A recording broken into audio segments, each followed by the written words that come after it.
Tonight, a historic day in Washington. Public impeachment hearings are underway. And with millions watching, startling new revelations and insights about Donald Trump's dealings with Ukraine. It was illogical. It could not be explained. It was crazy. The testimony, the spin. Are you talking about the witch hunt? I hear that it's a hoax. And what it all means for the Trump presidency. I'll leave it at that. We speak to Ron MacLean for the first time since Don Cherry was forced out of Coach's Corner. Venice submerged with the worst flood in half a century. I was there and I did what I had to do. And the Montreal man who drove head-on into a police chase to save lives. This is The National. What's happening now in Washington is so important, the stakes so high. It is Donald Trump's very presidency on the line. And today, the U.S. public got to see it all unfold for themselves for the very first time. Day one of the now public impeachment inquiry against him was meticulous, at times heated, and very partisan. And in it, a new revelation about an allegedly overheard conversation involving Trump. The premise of this inquiry is the allegation that Donald Trump abused his power as U.S. president for personal gain, using it to do damage to his political rival, Joe Biden. At its core, a July phone call between Trump and Ukrainian President Volodymyr Zelensky, in which Trump allegedly pressured Zelensky to investigate Biden's son, Hunter, who served on the board of an energy company there called Burisma. It's then alleged Trump withheld military aid to Ukraine as he waited for Zelensky to act. Today's witnesses, the first to testify in public, are seasoned diplomats. William Taylor is the top U.S. diplomat in Ukraine and was at the time of that July call. And George Kent is high up in the State Department overseeing U.S. policy on Ukraine. Tonight, we'll show you the spectacle of it all, hear how Americans outside that hearing room are reacting, and how this whole process will play out. But we begin our coverage with what the witnesses said, including about that new Trump conversation. Paul Hunter takes us through the testimony. Do you swear or affirm that the testimony you are about to give is the truth? High drama amid some of the highest stakes in U.S. politics, the Trump presidency itself. After laying out all the allegations, Democrats were succinct. If this is not impeachable conduct, what is? The key witness today, William Taylor, who recalled the moment he learned the Trump administration was holding back military aid to an ally in need. I and others sat in astonishment.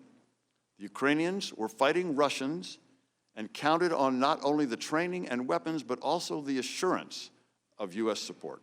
And then, the moment he realized the aid could go through if Ukraine, among other things, launched investigations that could bring dirt on rival Joe Biden. Taylor heard that from Gordon Sondland, the Trump-appointed U.S. ambassador to the European Union.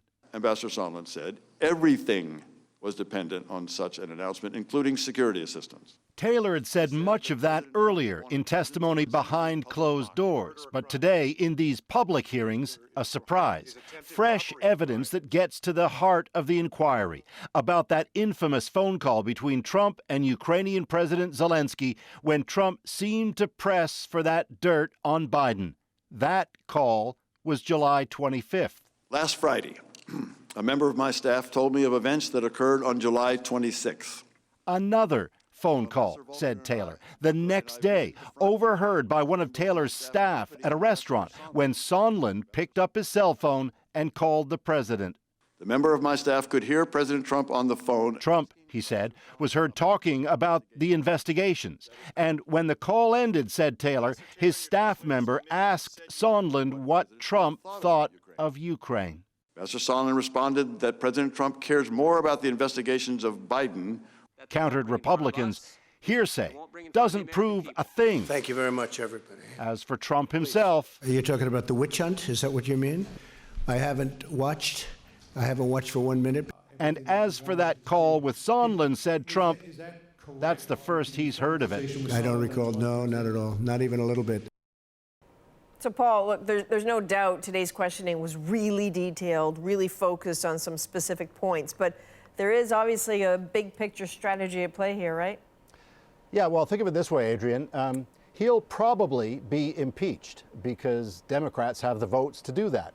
When it then moves to the Senate, barring some major development, he'll probably not be convicted and not be removed from office because Republicans have the votes to prevent that. So what Democrats really want right now is to lay out the case to the American people with as much evidence as they can muster, framed as simply and forcefully as they can so that voters can breathe it all in, come to their own conclusions, and then take their own action come Election Day next November, which, by the way, is already coming up fast. Impeachment of another kind. Bill Taylor is step one on that, with plenty more to come.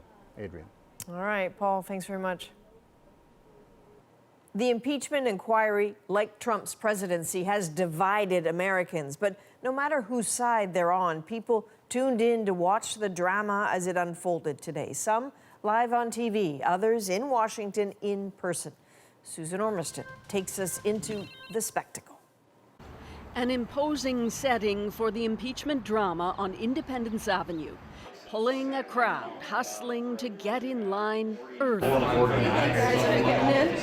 I don't know, it's going to be close. 3 hours before one word of testimony was uttered in that hearing room, people lined up here, not content to watch this all play out on television. They want to be here for a little bit of history. But most came here with strong opinions already formed. Well, it is a shakedown of another democratically elected government. Howard, why are you here lining up? Frankly, to watch the Republicans squirm. Inside the hearing room, a media scramble. Wranglers hustling dozens and dozens of cameras in and out of position. And we need these badge actors. I got you.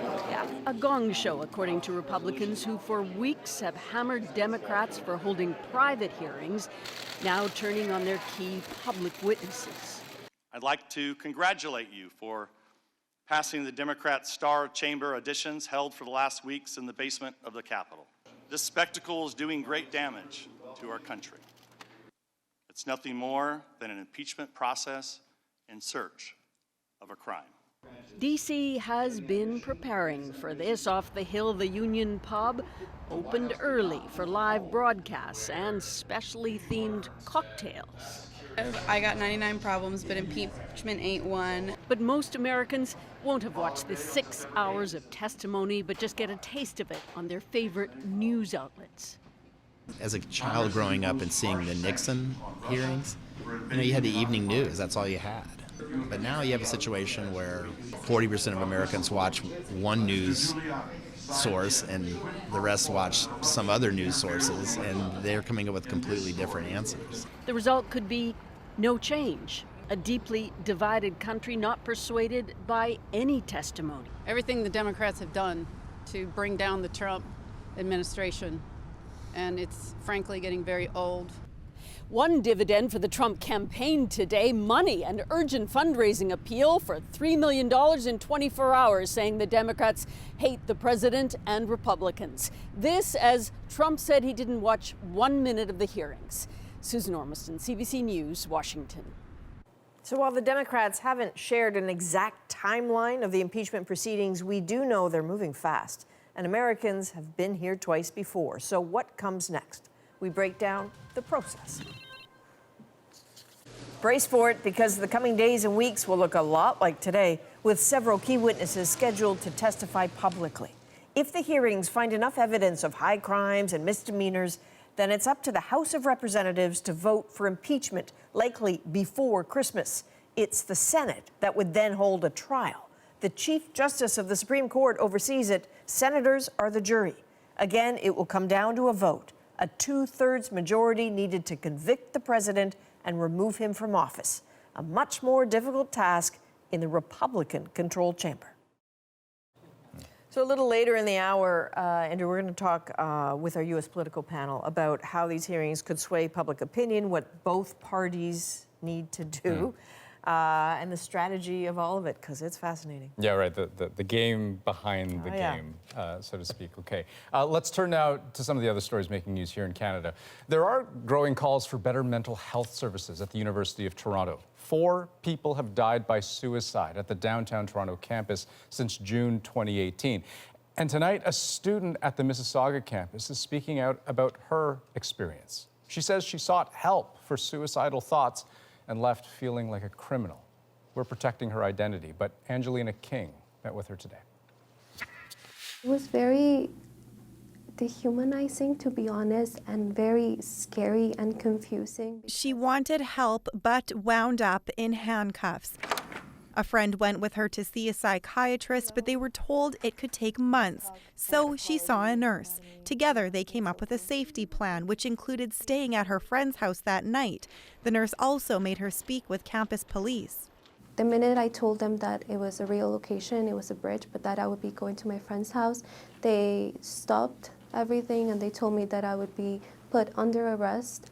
They were taking her to a hospital. She says she was calm and told them the handcuffs were unnecessary. She wanted to go. I was bewildered. I couldn't believe that this was happening to my friend who at this point had been so cooperative and she'd been so open. They say the officers covered the cuffs and escorted her through a busy building. I felt like I did something wrong in asking for help. Like truly everyone was looking and her face was red and she was crying and breathing was very erratic and, she had just hyperventilated.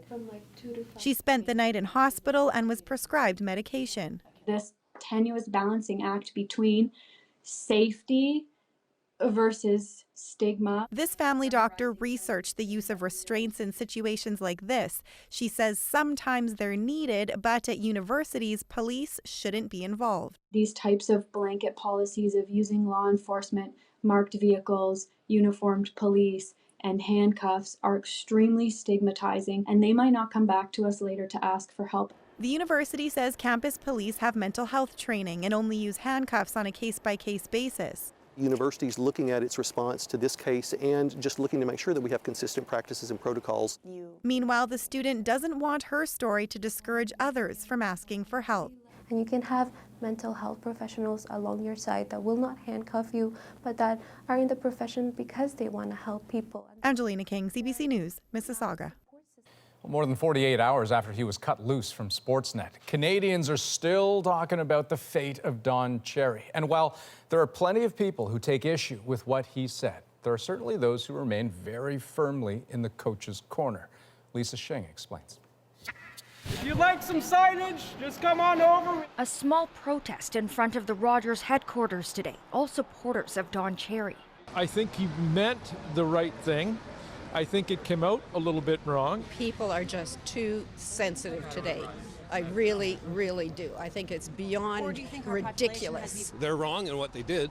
These fans say Rogers shouldn't have forced out Cherry for comments he made Saturday night. You people love you that come here, whatever it is, you love our way of life, you love our milk and honey. At least you could pay a couple of bucks for poppies. His co-host Ron McLean apologized the next day, and for the first time since then, he told CBC News he will appear without Don on Hockey Night in Canada this weekend. I have to have these days to make sure I'm right in what I say this weekend, to think about all that's going on and process it.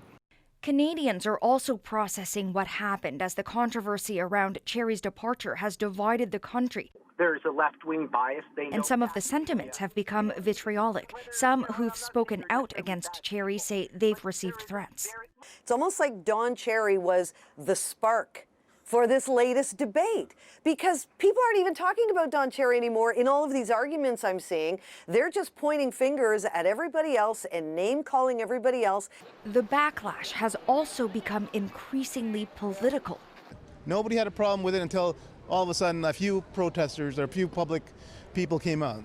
That's the problem with the left. Perhaps fueling the anger, Cherry appeared on Fox News with right-wing host Tucker Carlson. Two words that got it, that you people, and as you know, people are very sensitive like that, and that's, they got me. But listen, well, they're not, if I just clarify, they're not sensitive at all, they're fascist. Meanwhile, the petition calling on Rogers to bring back Don Cherry is still gaining signatures, more than 200,000 and counting. Lisa Shing, CBC News, Toronto. The mayor of one of the world's most beautiful cities says Venice is, quote, on its knees. The city suffering its worst flooding in half a century. And now he's calling on the Italian government to declare a national disaster. And as Margaret Evans tells us, he is pointing the finger at climate change.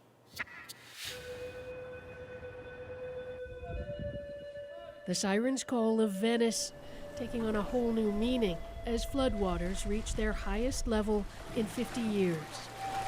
High water warnings still sounding across the city today. Residents and tourists sloshing through submerged streets in search of higher ground or rubber boots. This is particularly bad. Huge parts of Venice are now underwater. The highest tide hitting overnight in the midst of gusting winds and rain. The floodwaters make for some arresting images, not least a Neptune look-alike swimming in St. Mark's Square. But the famed basilica next to it with its ancient crypt is now submerged beneath a meter of water. The city's mayor calls it a harbinger of things to come. We need everybody to help, he says, and we must be united to face what are clearly the effects of climate change. Venice is a collection of over 100 tiny islands in a lagoon along the Adriatic Sea. Some call it the floating city. Today, its legendary gondolas were either washed up on shore or tethered, fears of potentially higher tides to come. Construction of a flood barrier designed to protect Venice from high tides was begun back in 1984, but it's still not finished, and corruption allegations abound. They've done nothing, says this man. In Italy, that's how it is. Our politicians are all thieves. They should be in jail. Local authorities are calling the flooding of Venice a national emergency. Margaret Evans, CBC News, London. Okay, and we do have more news ahead on The National, including an important story for the parents of children with autism. Should they be protected from pseudoscientific and unproven treatments? Plus, the incredible danger of a roadside job, a touching tribute and calls for change after a tow truck driver is killed. And new fuel for the political spat between East and West. Why Jason Kenney is telling the leader of the Bloc Québécois to pick a lane. We're back in 2 minutes.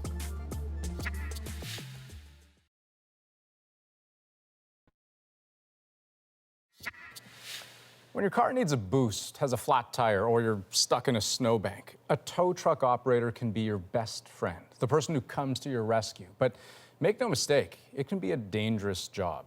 It's estimated that about 100 tow truck operators are killed every year in North America. And in the U.S., their on-the-job fatality rate is nearly 15 times higher than workers in all other private industries combined. A funeral today near Toronto was a painful reminder of that danger. Beverly Todd Burgess, his friends called him Todd, he died last week while helping a stranded driver. Talia Ricci brings us the emotional tributes and the calls for better safety. Hundreds of tow trucks lined the road into Bowmanville Cemetery today. They're here for Todd Burgess. He was killed on the job last week. His colleague and friend, Brad, was there. Nightmares, I'm not gonna lie. Couldn't sleep, couldn't eat, and me seeing my colleague, my buddy, laying in the ditch, lifeless. Nothing, you wouldn't want to pray that on anybody. He says that morning someone else on scene yelled, warning that a car was speeding towards them. A couple of people jumped into the ditch and even onto the road to avoid it. But Todd didn't have time. He didn't have nowhere to go. It was just instant. Many of the drivers we spoke with today said this isn't the first time they've attended a funeral for a tow truck driver in 2019. Of course, they're here to pay their respects today, but also to send a message. Every one of us has probably had a close call at one time or another. Move over and slow down. That's the message stitched onto the back of jackets and made into bumper stickers in Todd's memory. These drivers don't want to lose any more of their own. I've got to make sure that I get to go home at the end of the night, and that's what we're all looking for, every one of these guys here. Todd drove a taxi before he drove a tow truck. He was loved and well known in Port Perry. Friends also say he was funny, caring, and an excellent conversationalist. Might cost you a couple hours of your time because he's such a friendly guy. For all these qualities and more, friends say Todd will be missed. He was a really kind, caring guy. I remember I ran out of gas one time and he gave me a taxi ride And I tried to flip him some money, and he said, no, just buy me a coffee sometime. It's just a tragedy to lose somebody, you know, so kind-hearted. Talia Ricci, CBC News, Bowmanville. Okay, let's get to Ian now in our Vancouver National Newsroom. He's watching stories making news across the country. And Andrew, we're going to begin with the war of words erupting tonight between Alberta's premier and the leader of the Bloc Québécois. After a meeting with the Prime Minister this morning, Yves-François Blanchet offered his take on Alberta's bid to become more independent. If they are trying to create an oil state in Western Canada, they cannot expect any help from us. Blanchet kept going, saying his party would continue to fight what he calls Canada's obsessive extraction of oil. Not surprising, that sparked a response from Jason Kenney. If you are so opposed to the energy that we produced in Alberta, then why are you so keen on taking the money generated by the oil field workers in this province? Kenney was invoking Canada's equalization formula, but Blanchet responded saying that's not how the payments work and that Alberta doesn't directly write a check to Quebec. Here in British Columbia, a sudden end to a sexual assault case against a Vancouver area mayor remains shrouded in mystery. Charges have been stayed against Port Moody Mayor Rob Vagramov. We do know it was related to an incident that took place when he was on a date. The special prosecutor says the mayor completed an alternative measures process that allows first offenders who admit responsibility to avoid charges the government considers minor. However, what Vagramov admitted to and what exact measures he undertook are not being disclosed. A mother and a child had to be airlifted to hospital today after being struck by a commuter train in Ontario. It happened this afternoon at a road-level GO train crossing in downtown Kitchener, just an hour west of Toronto. The crossing has flashing lights, bells, and crossing arms, which were said to be engaged at the time. The mother was taken to hospital with life-threatening injuries. No word yet on the child's condition. And devastating news for hundreds of workers in northern New Brunswick, as one of the region's key employers has announced it will permanently shut down by Christmas. We're kind of let down. It's going to be hard on us. We're disappointed. The owners of the Brunswick smelter operation announced the closure this morning. It put some 420 employees out of work. A contract dispute had more than half of the smelter's workers walking the picket line since April. But the company says the smelter hasn't been profitable in years. A settlement of more than $300 million over California wildfires. That's one of the international stories we'll have for you in 20 minutes. And we have more news ahead on The National. Next, there are few rules in Canada prohibiting anyone from promising to cure autism. Should that change? It's desperation. It really is. There was no guidance. An important story for parents of children with autism right after this. And a hero in Montreal, the man who drove his car into the middle of a police chase to save a group of pedestrians.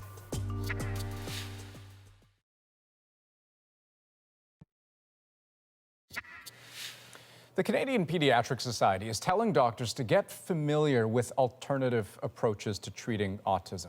With so much misinformation and pseudoscience out there, parents seeking help for their kids can be vulnerable to exploitation. And as Vic Adopi explains, talking to a doctor may help them sort fact from fiction.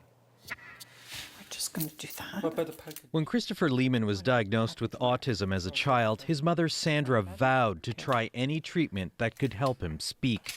Treatments that sound scientific but aren't actually backed by mainstream science. Here we have biocalibration electrodermal screening. What is that? It was to bring his body into balance. So, whatever that meant at the time. Then there was the chiropractor who said he could, in his words, correct autism. He just kept saying, well, you know, we need to go a little bit further. You know, he's doing so well, let's just keep it going. It wouldn't have stopped had we not stopped it ourselves. More than a year later, she had spent more than $5,000. It's desperation. It really is. Because there was no guidance before from anybody. The Canadian Pediatric Society is trying to offer that guidance to doctors to better inform them about complementary and alternative autism treatments on the market, from low-risk interventions like vitamins and special diets to high-risk therapies such as chelation and hyperbaric oxygen treatments. The list doesn't include everything. Hey, Nat. How are you? Good, thanks. One of the authors, a leading autism researcher, says unproven therapies can be a drain on time, financial, and emotional resources. But doctors have to accept that won't stop parents from trying them. We're not ultimately the gatekeepers for some of these treatments, and that complementary alternative practices are often part of the approach to healthcare. I would have liked to have them focus more on the risks towards the child. This doctor says the new guidelines don't address the unknown long-term impact of all these alternative therapies on children. There's also the underlying question of why parents are driven to these unproven treatments and how mainstream medicine sometimes doesn't offer them a lot of hope. We tend to focus a lot on the deficits, a lot on the issues. We don't always focus on strengths, and I think that that's something that needs to be always addressed. What do you think? As for Sandra Hart, she has no regrets trying alternative treatments. She says if she didn't, it would leave her wondering if she did everything possible to help her son. Vic Adopia, CBC News, Innisfil, Ontario. Next on The National, in depth on a historic day in Washington. There's one witness that they won't bring in front of us. That's the guy who started it all, the whistleblower. I say to my colleague, I'd be glad to have the person who started it all come in and testify. President Trump is welcome to take a seat right there. Okay, so the day was not without zingers, of course, but where does the political strategy go from here? Our U.S. political insiders are up next.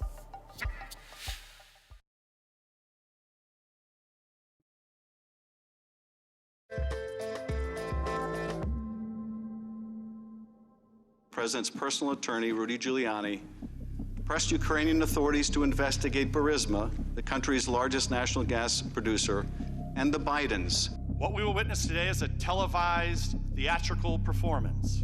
I also said I think it's crazy to withhold security assistance for help with the political campaign.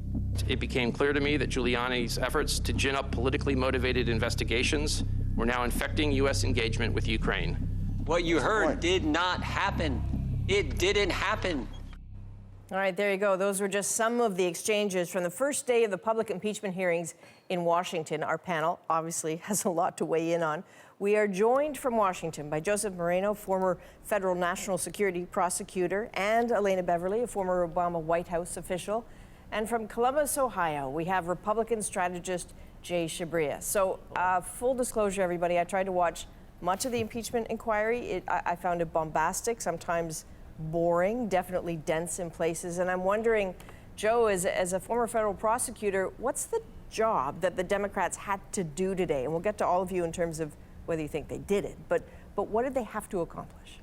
Sure. I think there were probably two goals here. One was to build a methodical case with very solid witnesses to establish the foundation of where the Democrats are taking this, which is effectively an abuse of office, extortion, bribery type allegation. And in that respect, they did well. I think the second priority is to try to not just gain the attention of the American public, but also to shift the opinion of those that are still undecided on this president. There, I think they probably fell short. It was a solid day, but with the exception of a few little things that we learned, I don't think there were any bombshells or anything that would change the mind of someone who was already predisposed to support the president. Okay, so Elena, I'm wondering if you were wincing or nodding today. I was nodding in the beginning. So I think the format of these hearings were actually brilliant in that they set up a forum where the witnesses could provide opening remarks followed by 45 minutes of questioning, as opposed to what we've seen in recent history in terms of the testimony before the House oversight, where it's 5 minutes Democrat, 5 minutes Republican. So I thought there was an opportunity here to to feel Bill Taylor and George Kent and see them as statesmen, as patriots who have served this country, and to demonstrate that their character is in such stark contrast to Donald Trump's and to the evidence that we are hearing, that we heard come out today. But, you know, Jay, I'm thinking that Republicans, every time I tuned in, they were continuing to hammer the point that, look, there's no harm, no foul. Ukraine got its aid. The investigation into the Bidens did not happen. Was that a smart strategy to keep pushing that message? Well, look, from the Republican standpoint, what their goal is to try to muddy the water, try to say this is not a big deal, it's boring, it's complicated, and I think they're succeeding in that sense. Democrats have a really high bar, and I think what Joe said on the second point is really important.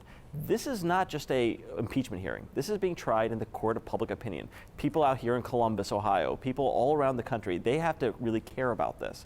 And that's the question. Are they caring? I'm not so sure they are. Look, there's been a Kavanaugh hearing. There was the Mueller hearings. And now there's the impeachment hearings. There's a lot of noise in Washington. And I'm not sure that the American public, I don't know if the world public really understands what this is about. And that's what Democrats have to do. And I don't know that they've succeeded so far. Well, I mean, you actually sound like you could have been on that floor today, because some of that language is what we heard from the Republicans. There's a lot of outrage from them today, and I'm wondering, who's that for? Who do you think that's for? Is that for the American people, or are they playing to an audience of one with the president? Elena?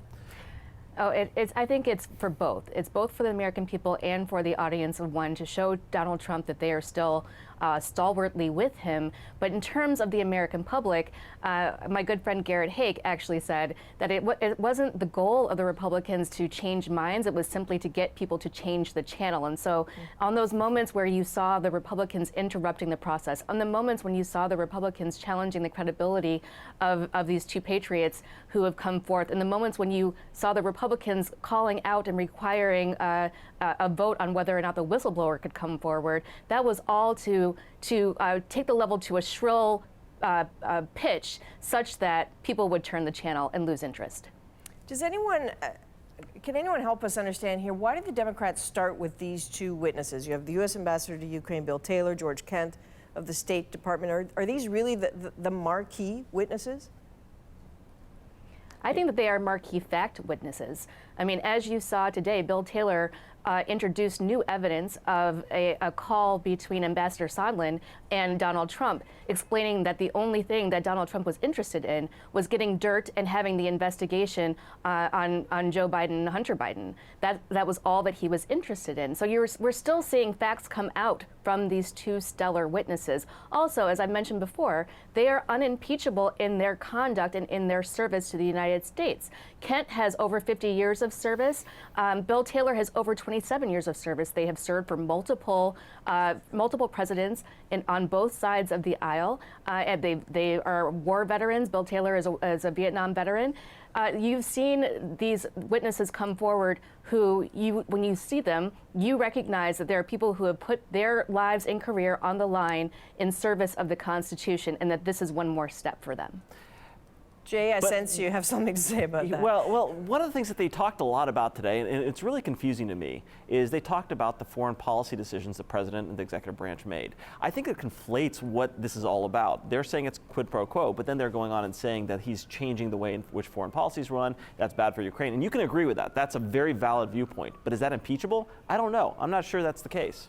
Joe, in the opening statement of this whole inquiry today, the leading Republican, Devin Nunes, said he wants a whistleblower to be outed and to testify. And forgive me if I'm not getting this, but why does the whistleblower's identity or testimony matter? Is it not like saying unless you hear from the witness who called 911, then there's no case?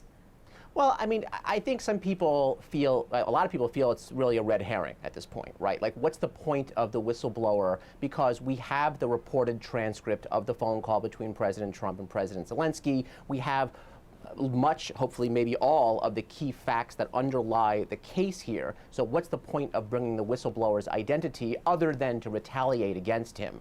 On the flip side, though, there is an argument, and a valid one, that all of this did spring from the whistleblower, and if we're going to impeach and potentially remove a president, which has never been done in this country's history, shouldn't we at least hear from the person that started this whole thing? There's also reports that the whistleblower does have some firsthand information. And of course, the more evidence that you gather, the better for any kind of case. So I think there's an argument that the person has information that perhaps should be heard, but at the same time, people have to be really careful because retaliation against whistleblowers is a very serious thing, and that can backfire big time. All right, Jay, what do you think about that? Look, I think the Republicans are trying to throw as much smoke up and trying to muddy the water. I think that is what their strategy really is.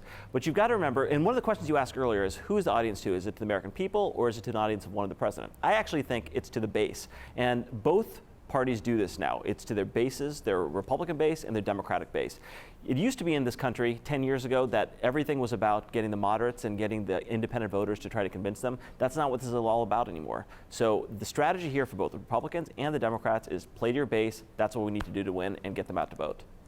Elena, do you see a danger in trying to get the whistleblower, to out the whistleblower? Oh, absolutely. I think that this is an intimidation tactic. I think it's also an example of the Republicans not having a coherent strategy. One is to say, okay, let's point the finger at the whistleblower and let's call that whistleblower, he or she, say that they are never Trumpers and try to get them in front of the public and expose them, which is dangerous precedent going forward. We need to protect the identity of whistleblowers, but I would also say that the lack of coherent strategy also lent itself to everything but saying that what Donald Trump did was not a quid pro quo. So as an outsider, this all just looks pretty predictable that Democrats have decided already they will vote to impeach him, and should it get as far as the Senate, Republicans just won't permit that to be removed. So what do you think, Joe, it will take to alter that predetermined course? I think it would take a radical revelation of new evidence that would greatly turn public opinion to the point where Republicans are worried about their home districts and how it's going to reflect if they vote against impeachment in the House or against a conviction in the Senate. And I think that short of something that, again, is mind-blowingly different to change this narrative, I don't think that's going to happen. I think people's opinions are very much baked in. You didn't see one Republican vote to initiate the impeachment process, and I don't think you're going to get more than maybe one or two Republicans in the Senate if it goes that far to a trial. So I think that the opinions are baked in Congress, opinions are baked in very much among the American people, and sort of moving the goal line at this point is going to be very, very difficult. Elena?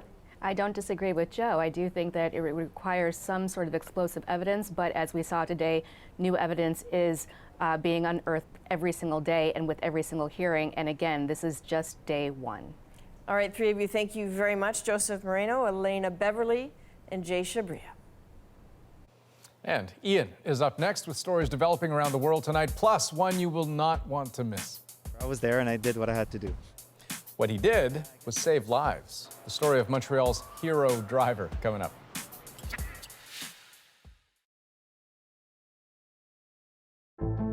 I'm Jamie Poisson, and tomorrow on CBC's daily news podcast Front Burner, with the launch of Disney Plus, more and more streaming services are coming onto the Canadian market.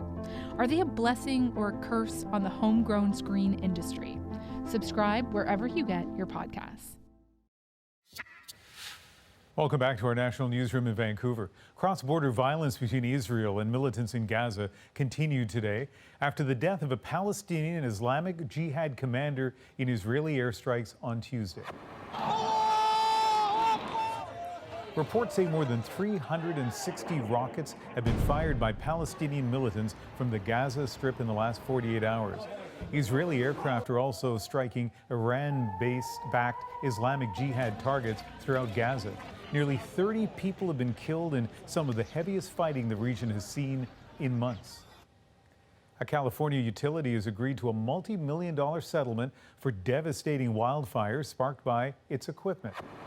Southern California Edison will pay $360 million to counties, cities, and other public entities. The deal resolved dozens of lawsuits against the power company, from expenses and damages in the Thomas Fire and subsequent mudslide in 2017 and the Woolsey Fire the following year.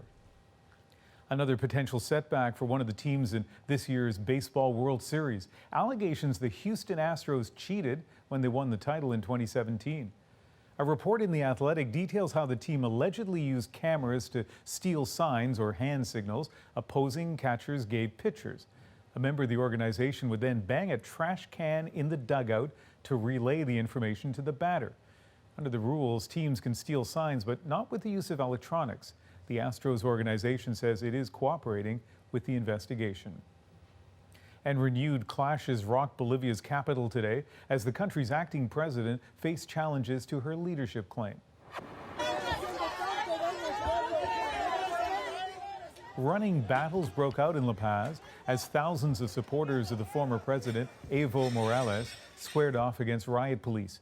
Bolivia's new interim president, Janine Áñez, assumed the interim role after Morales fled to Mexico, arguing his life was in danger after weeks of protest over a disputed presidential election result. Next on The National, a split-second decision that saved lives.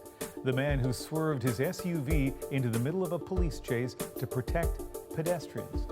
His story in 2 minutes. I'm Wendy Mesley. Every Sunday, we go behind the scenes to reveal what's really influencing the news and the world around you. This is The Weekly. He had no cape, no X-ray vision, but what a Montreal man did yesterday must have taken the courage of a superhero. Jayla Bernstein shows us what happened. Eric Marciano is surprisingly humble about it. He was driving in downtown Montreal when he saw a police chase unfold in front of him. What he did next, no doubt, saved lives. If you hadn't been there in that moment and done that, what do you think could have happened? I don't know. I'd rather not think about it. This is where Eric Marciano was yesterday, at the corner of René Lévesque and Saint-Denis. He saw the car make a U-turn up ahead of him and then come speeding back towards him. That's when he made the split-second decision to swerve his car and protect the pedestrians. There was really a lot of construction workers and pedestrians, so I figured, I made some noise, I honked, and I just turned really quickly and blocked his passage. This was the aftermath. His car ended up colliding with a taxi as well. Marciano says he wasn't thinking of his own safety. It didn't cross my mind. He had a little Honda, no offense, and I had a pretty big truck, so it was really not much risk. By now, most of Montreal has heard the story, including Marciano's insurer, who said he wouldn't have to pay the deductible. They passed me straight to a supervisor, and they were aware of the situation, and they were very thankful, I guess. The mayor shared her gratitude as well. I find it amazing that he did this move, crushed his car in order to save people's life, possibly people's lives. So it is great. So I thank him. At the Montreal courthouse today, the 19-year-old driver pleaded not guilty to 7 charges, including impaired driving, driving a stolen vehicle, and driving with a suspended license. His mother thanked Marciano. She says it could have been much worse. She says for years she's been trying to get help for her son who has mental health issues. Marciano didn't expect so much attention. He says he just did what felt right. I was there and I did what I had to do. Jayla Bernstein, CBC News, Montreal. Amazing. The moment is next. A return to our top story, sort of. Isn't this good timing for a bunch of stressed out political staffers? Therapy dogs on Capitol Hill. Next.